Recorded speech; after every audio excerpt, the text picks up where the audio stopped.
Hi there, I'm Simon Canton. And I'm Dave Higgins. And we're going to be outlining episode 5 of season 3 of Greenstar. So there'll be full spoilers ahead. So we're going to get cracking right into it. So I shall share my screen.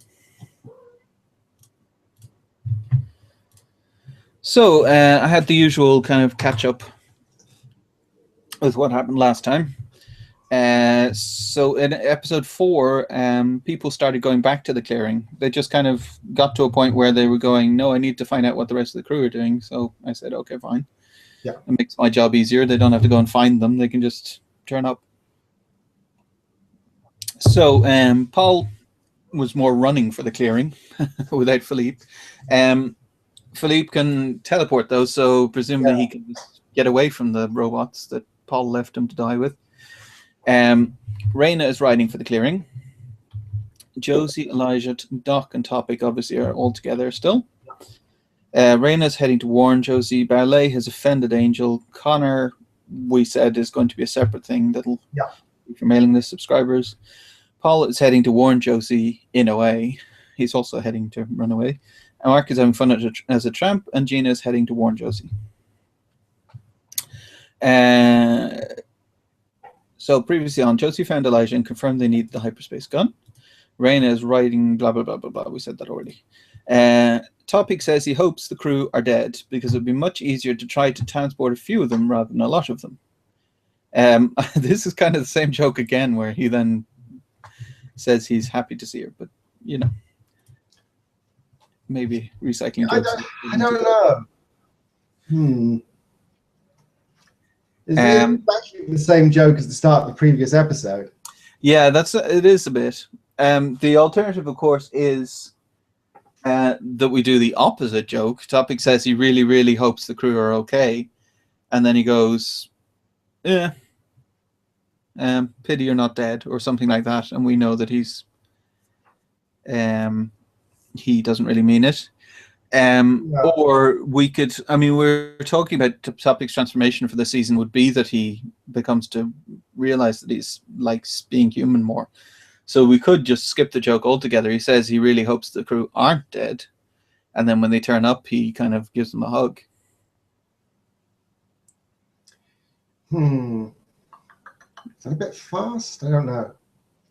Might be a bit too. Or of course he can equivocate. He can say he hopes the crew aren't dead, although if they are, it would be easier to transport. Yeah.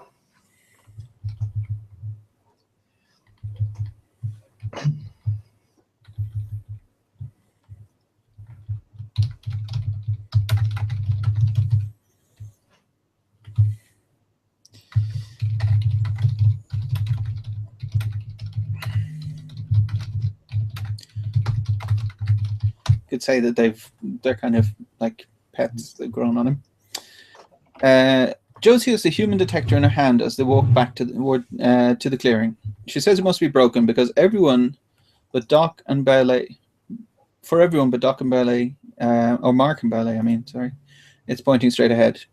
They enter the clearing and find Raina, other Elijah, Paul, Gina, Neil, and Connor waiting for them. Elijah walks over to Elijah and Raina. He looks askance at second Elijah, then pushes past and talks to Raina. He asks if it's really her. Raina says it is as far as she knows. Elijah asks her to tell him a secret only they know. Raina tells him what could be a joke secret that they have between them.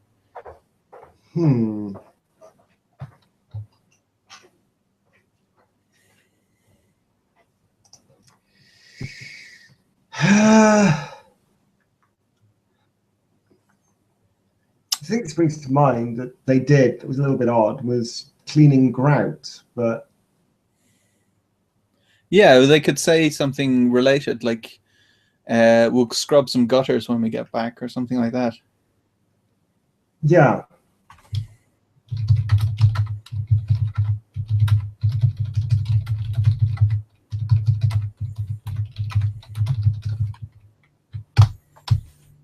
Okay.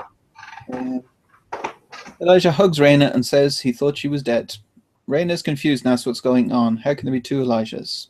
Josie explains that anything they wish for, even unconsciously, appears. Raina asks if she really just invented a second Elijah. Elijah says he must have done the same to Raina. Elijah too asks how he can just be an invention. Topic says they must be suffering from that sickening affliction called love. He walks over and gives Raina a hug, saying he's glad she's alive. She's still alive. I was unsure which he that was, and I assume that's Topic. Topic, yeah, I can write Topic. Like I thought he'd say some snide comment and then give her a hug anyway. Yeah, that works. Elijah tells Elijah too that his new name has to be Goatee because all evil twins have goatees. Goatee says he isn't evil and he doesn't have a goatee. Elijah tells him to shut up, Goatee. Raina asks how Raina too died, or she should ask where she is, because she doesn't know she's dead. Yeah. Elijah says that robots shot her.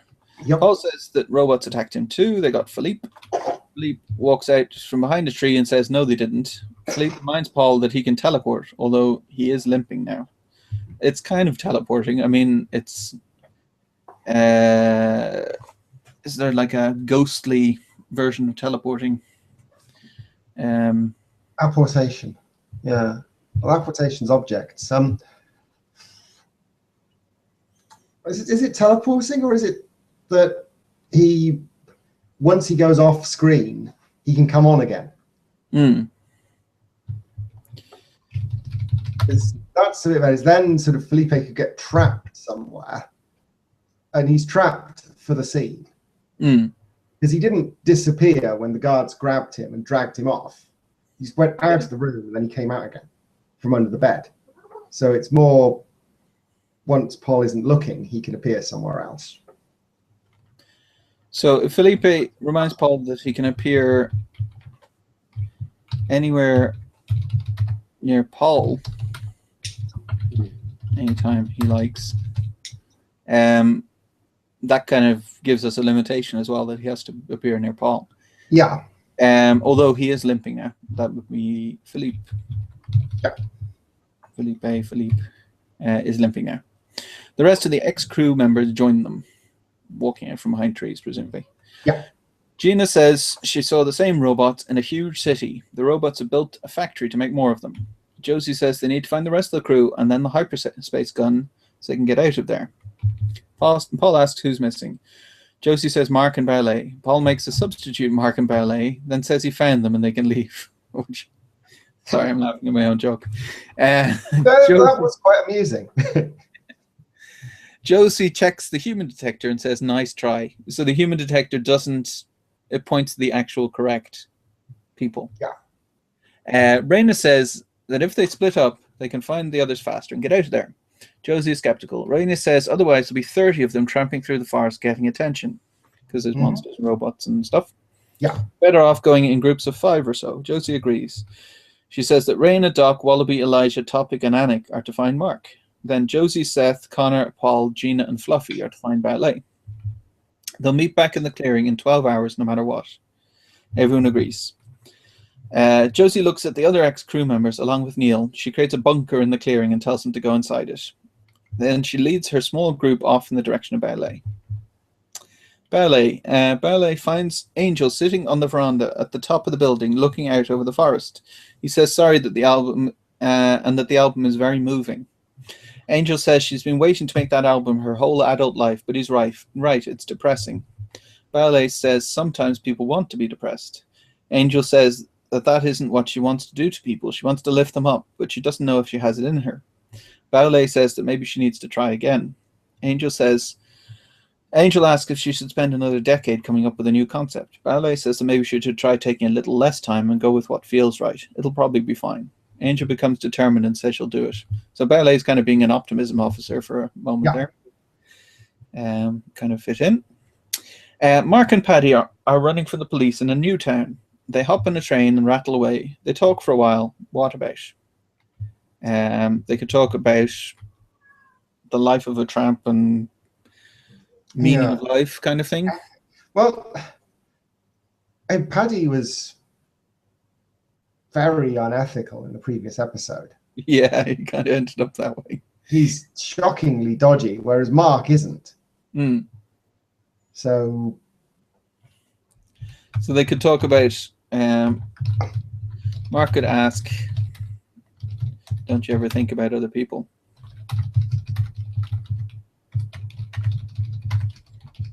And then Paddy could say, well, they never think about me. Yeah.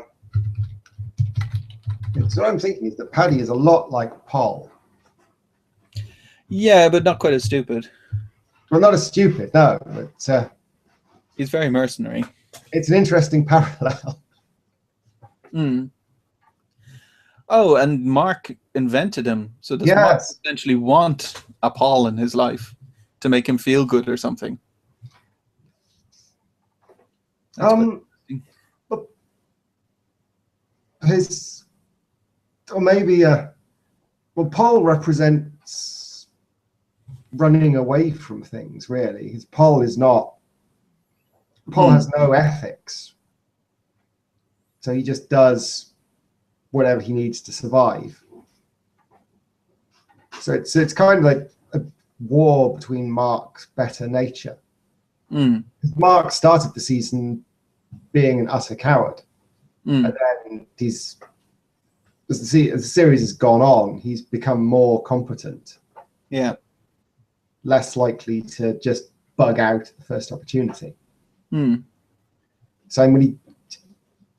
So traveling around with Paddy kind of makes sense that his companion would be an analog of Paul, because he's going to be a part of Mark that isn't happy having left the crew to be chased by monsters while he trundles around on a train. So it could be a very a crucial conversation then, when Mark actually comes to a realization that he needs to kind of look outside himself.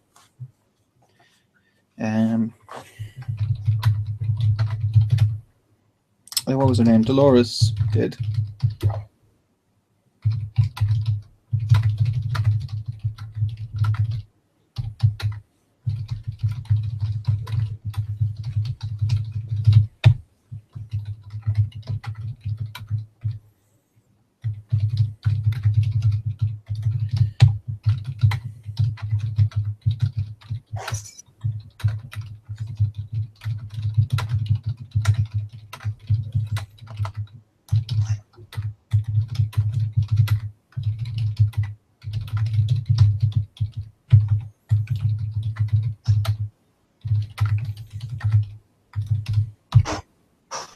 That would actually fit in well then.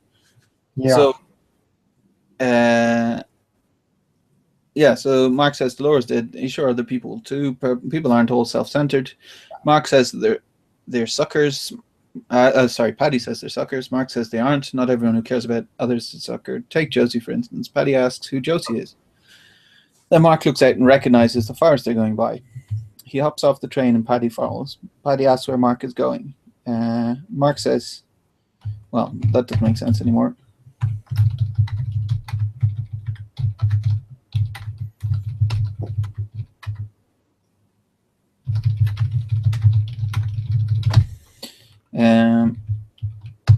Mark says he's decided he does care about others. He goes to the clearing and finds the bunker.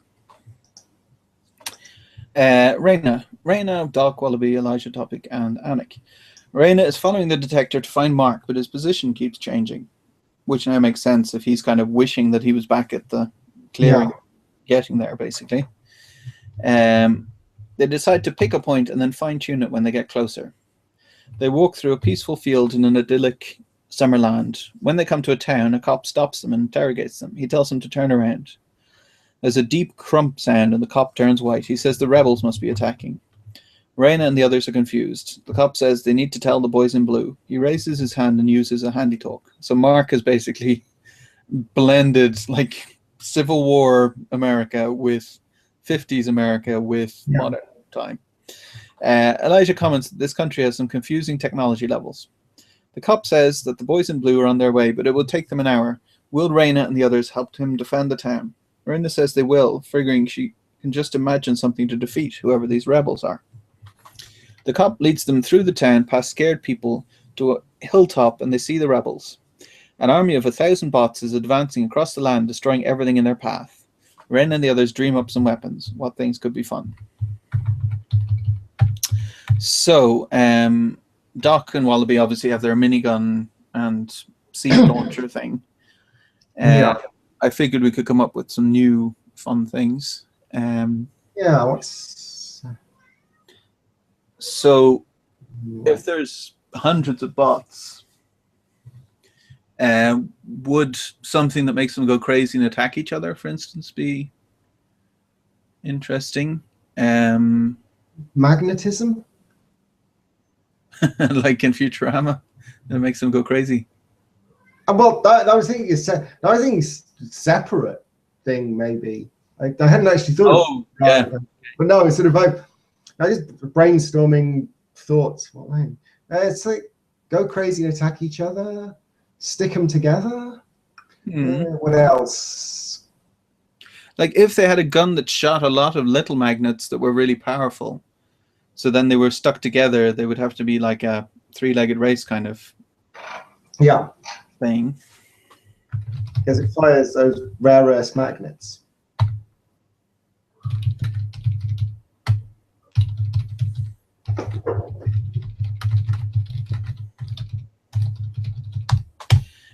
So a cannon that fires magnets, which sticks the bots together. And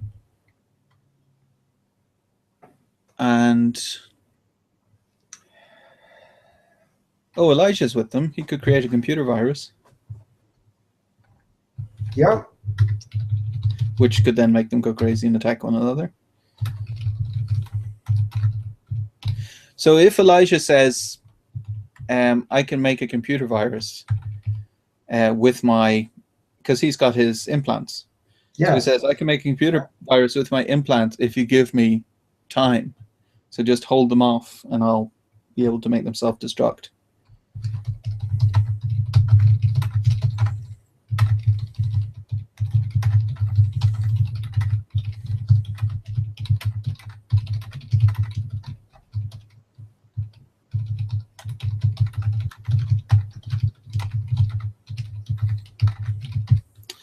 So, Raina makes a cannon that fires magnets. Doc and Wallaby already have their weapons.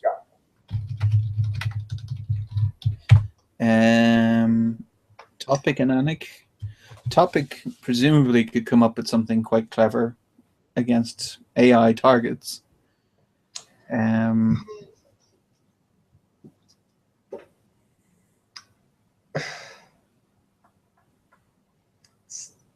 Think. He doesn't. In other AI, he said other AIs are stupid when he's beat them at tic-tac-toe and so on, but he hasn't. Can't remember him actually saying how to defeat an AI. No. Before how? And we've said that they like paradoxes in Greenstar Universe. Yeah. So we can't use any paradoxes to defeat them.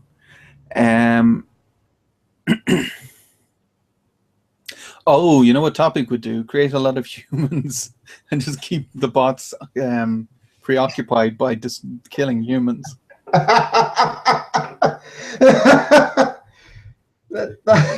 does make sense. Wave after wave of meaningless humans.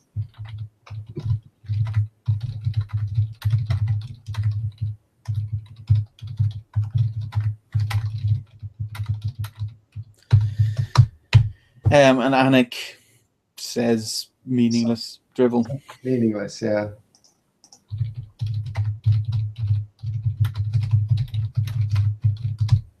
So,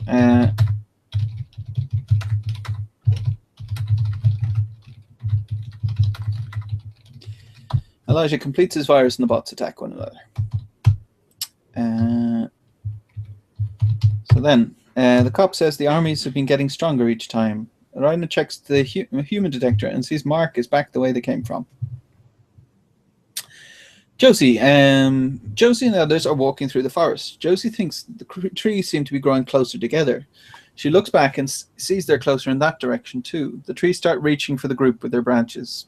I just wanted them something to do, basically. So I said, okay, the trees start attacking them. It's all very Evil Dead. Yeah, Evil Dead, or I was thinking Macbeth while I was writing it. I've done Dunsinane. Yeah, that could work too. She looks back and sees they're closing in that direction too. The trees start reaching for the group with their branches. They imagine something to fight the trees. What? Chainsaws, perhaps? Then, like, they could say groovy, maybe, while they cut off tree branches.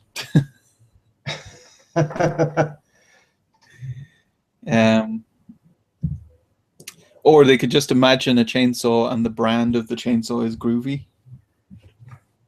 That's better. Then we're not. That's all an Easter egg rather than a deliberate joke. Yeah.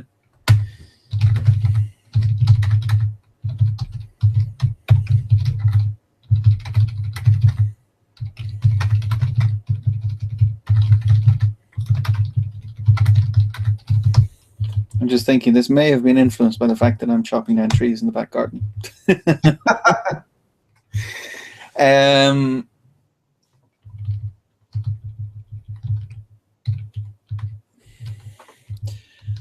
Paddling past the moving trees, they come to a clear area and see a shopping center ahead. I actually thought about that. I think I wanted to change it to a protein powder store because it's Connor that's thought of it. And he said he was desperate for protein powder back when they were on the Greenstar. And I've seen this, the shopping center we go to, there's an entire store for protein powder. That's all they sell. So.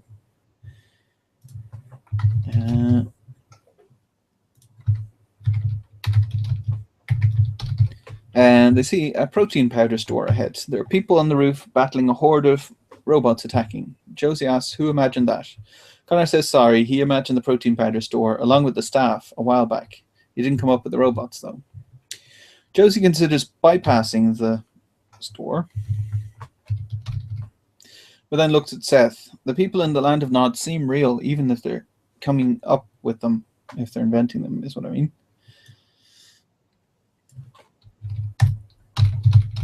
If they're inventing them. She and the others attack the robots from the rear. What do they use? They could just use the seed guns if we don't want to get too imaginative. Yeah. Because we've just defeated an army of bots in various ways. If you defeat an army of bots in other unfeasible ways, it kind of becomes a little bit, oh, look, they found another way. Yeah. And Josie knows about the seed guns, so they could just all fire with the seed guns from cover. Like, they don't even need to get in a big battle. As well, the horde of bots can be a group of bots. It doesn't need to be a massive army. It can just be like 20 bots.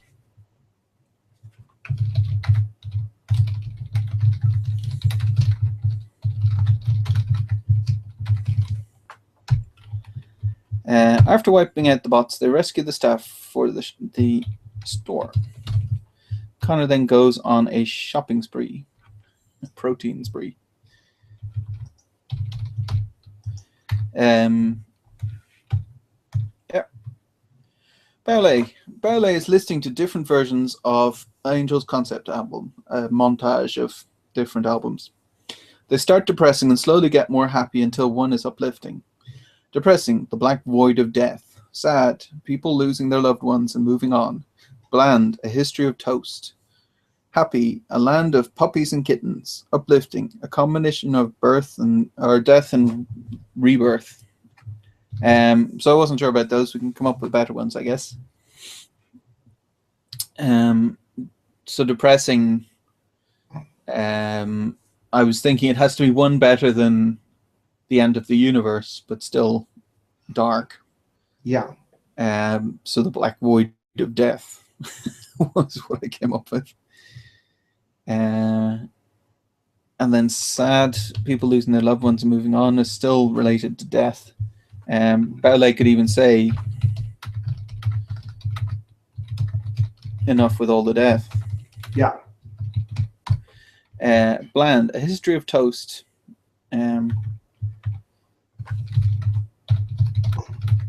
They break for lunch. I think that she's thinking about toast. Yeah. Happy. Good. Yeah. Huh? I was thinking you're making sort of a, as Ballet realizes the problem is that she's hungry. Yeah. Because I always feel less cheerful when I've got low blood sugar. Me too. Happy, a land of puppies and kittens. So that's perhaps too joyous or too optimistic or whatever. Uplifting, a combination of death and rebirth. So yeah, so maybe like an old grandfather and his young grandson kind of thing, or granddaughter or whatever.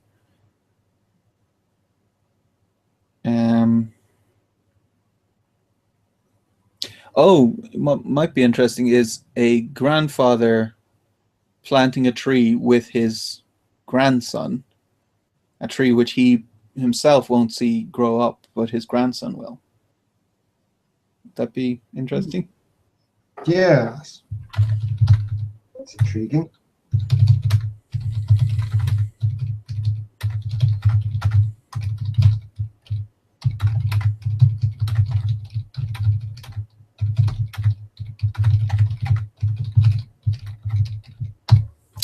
Okay, after the montage, Angel is exhausted. She thanks Ballet for making it possible. Ballet says no problem. Ballet goes to sit on a sofa and Angel joins him, resting against his shoulder.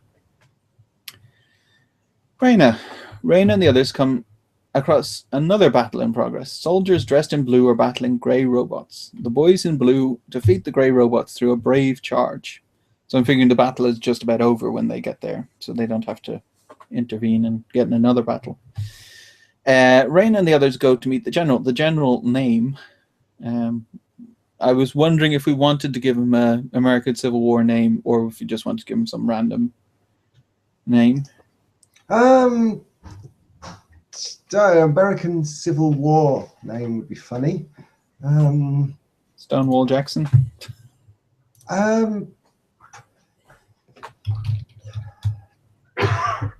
If Mark's muddling things up, would it be half Civil War, half 50s noir? So Ulysses S. Chandler, or Stonewall Spade.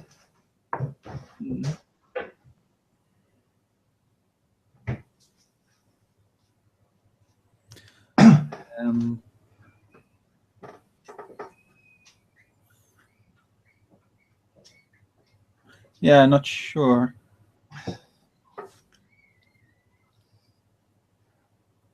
Stonewall Jackson 5. That's quite funny. We call him Stonewall Jackson 5 for no reason at all.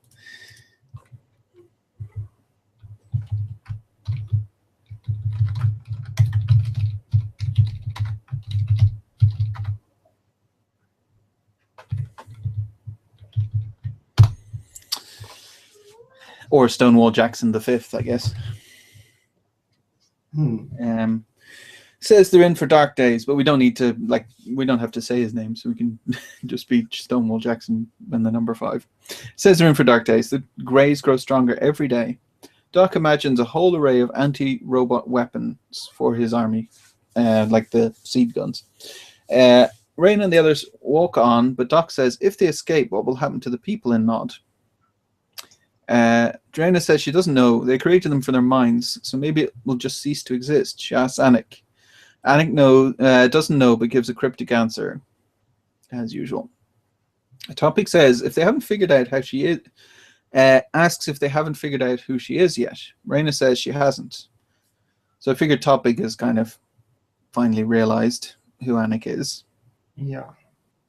Topic chortles and won't tell them. They come to the clearing and find Mark standing outside the bunker. He's barely recognizable in his trap outfit. Paddy's obviously there too.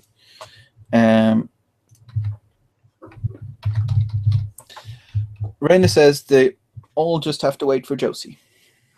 After leaving the shopping center, they keep going through the forest and come to an opening. There's a military compound surrounding a building, and the detector points to it. When they try to approach, snipers in the towers shoot at them. It can be just warning shots. Like, they don't have to actually try and kill them. Josie and others attack the walls of the compound. Barley wakes up to the sound of explosions. He runs outside and sees the walls being attacked. Barley makes more guards along with tanks. The compound keeps expanding, and Josie realizes Barley must not know it's them. She creates a signal in the sky to say it's them. The army in the compound stand down. Josie goes in and finds Barley and Angel, who Josie recognizes. Josie says they need to get back to the clearing, then get out of there. Barley says he'd rather stay there with Angel. Josie lays some pessimism on him. I figured she could give him a taste of his own medicine. Yep. Barley agrees to come with and brings Angel. They go into the Diamond Mobile, and Barley makes more Diamond Mobiles for the others. They drive back towards the clearing in the cars. When they get there, Raina and the others are waiting. There's a reunion. Raina says the Topic knows who Anik is. Topic is smug about it. Josie's thought that had been nagging at her comes to light. She tries to say it, but Topic interrupts, telling them she's the second AI. Anik, that is, not Josie. Then Topic's afterward. Topic talks about how he never needed to be worried about the second AI since she's clearly an idiot. And that's episode 5. Yeah.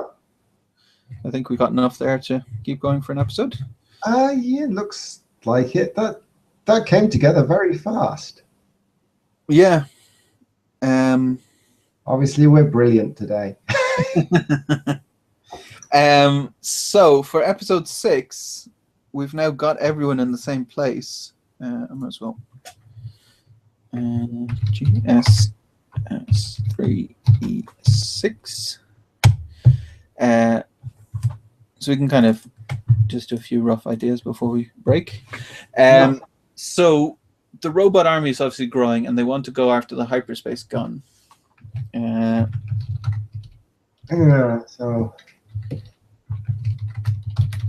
Also, Sylvester.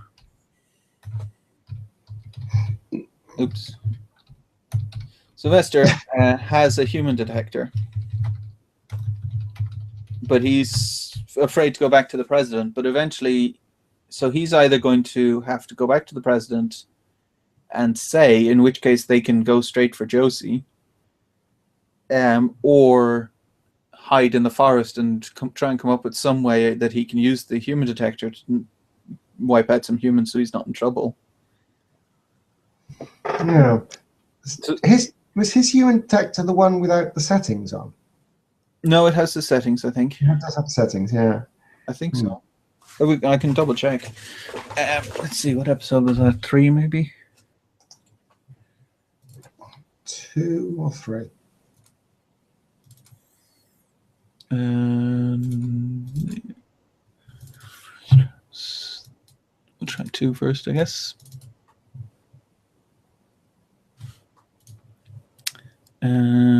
Topic. Oh yeah, that's just when he goes first into the city, so that's not it.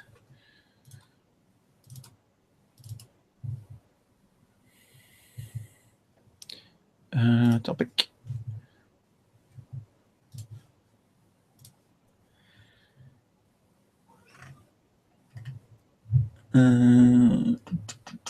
A small device. He wished for a new one with a dial for selecting a member of the crew. With a twist, he set the new detector to Josie. So yeah, it does have a selector on it. So Sylvester wants to kill all humans, but can he overcome that for his own benefit?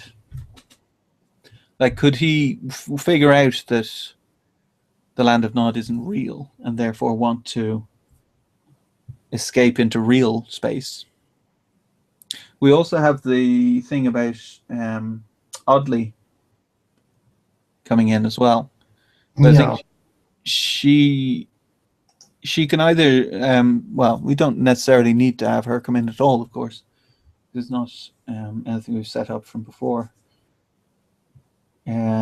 But anyway, yeah, so I think we need to come up with where the hyperspace gun will be, presumably difficult to get. Yeah, does it make more sense if the hyperspace gun and the robot army are not mutually solvable goals? Yeah. There's conflict between finding the human detector and stopping the robot army from doing things. So, yeah. So in episode 5, we basically said, like, Josie's had a thought, oh, well, are these people real? And so has Raina and Doc have talked about it. Are these people real, or do they just wink out of existence when we leave real space? So they could say, well, if these people are real, then maybe if we leave, they'll all be killed. And we're the only ones that can actually make anything to destroy the robot army. So we should try and do that first. Yeah. And then go for the hyperspace gun.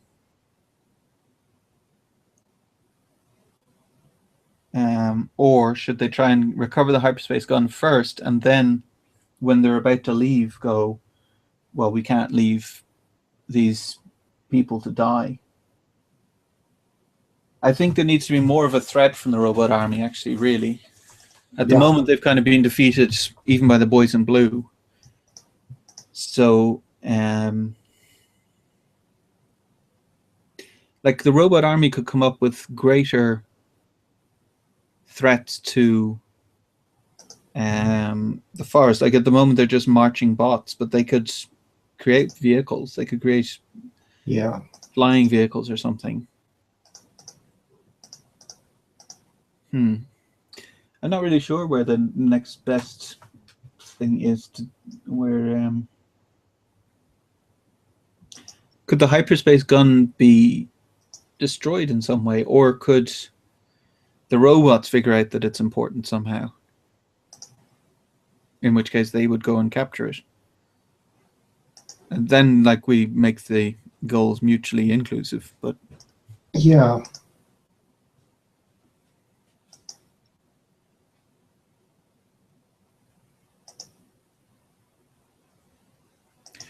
could we do it so that, okay, here's an idea. So the hyperspace gun can create one hole to somewhere in real space that would be large enough for the Greenstar to get out. So it can only create one hole, and they can create it to a place where the Greenstar would be fine.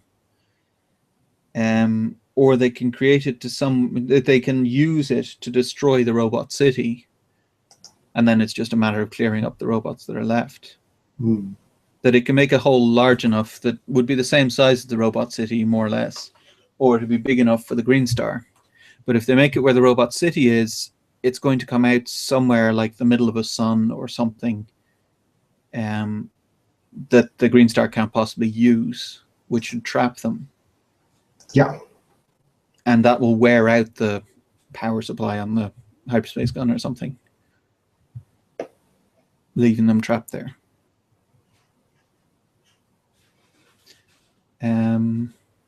So then they'd have to get the hyperspace gun first, I think. So if we said the hyperspace gun was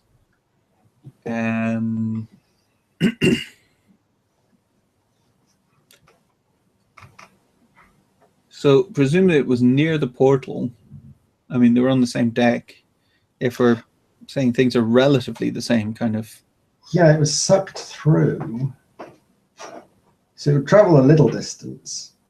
Presumably, it would start losing momentum as soon as it went through. Mm. They didn't create air, so there would have been air for resistance in the formless void to begin with. Mm. So, whoosh. So if they go back to Josie's hometown and the bots are there wiping everything out, Yeah, and they've worked out the hyperspace gun is maybe somewhere near the space elevator might be good, because then Josie can take a last look at it.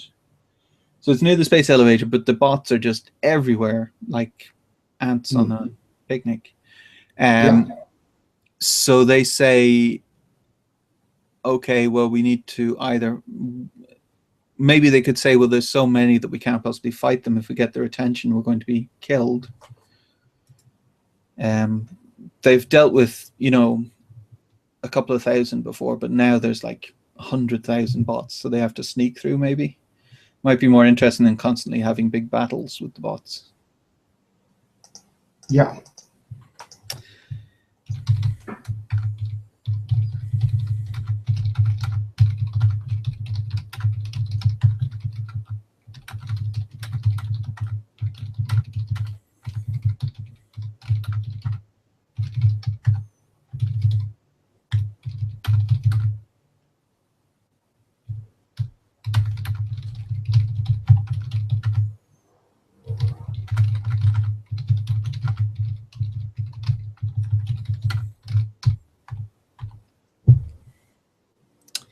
And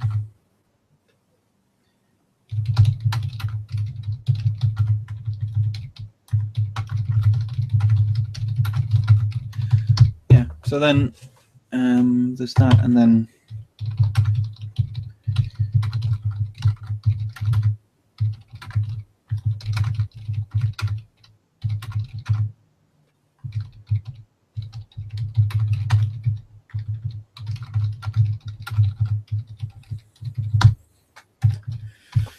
okay, so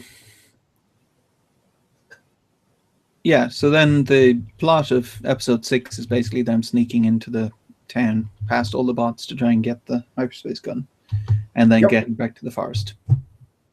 Okay, I'll try and work on that. Grant, that's episode 6, and episode 5 is ready too. So I think that's about it for this outlining session. Yeah. Anything else? Nothing? No, nothing else springs to mind. I think we're sorted. Grant, thank you all very much for watching, and we will see you on the next one. Thanks.